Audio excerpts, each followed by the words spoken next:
Well, hey there, and welcome to the course. The goal of this course is to teach you the Dart programming language. While a lot of other courses teach students the concepts of programming through the use of the console, I figured that it would be a lot more fun, immersive, and effective if we created a small app. So that's exactly what we're going to do. I also didn't want to complicate the understanding of Dart by making you learn a major framework. So something like Angular. There are other courses out there that will teach you those major frameworks. The approach to teaching in this course is top-down.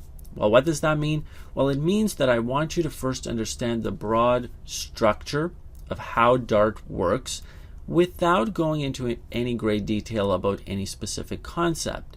Then we will slowly get into the details about each concept and the implementation details.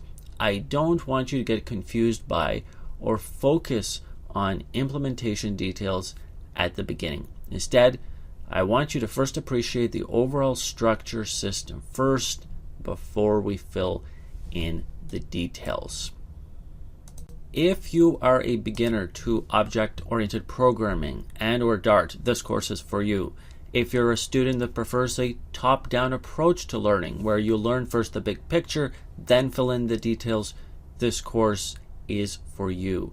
If you're also interested in learning Dart without having to learn a major framework while still creating an app, this course is also for you.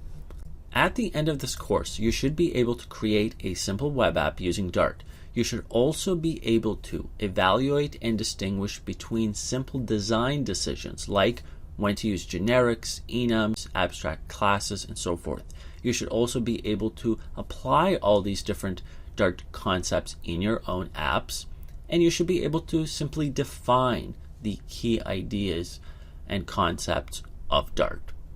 Finally, I will mention Udemy has a 30-day money-back guarantee should you not enjoy the course for any reason, but I think you will.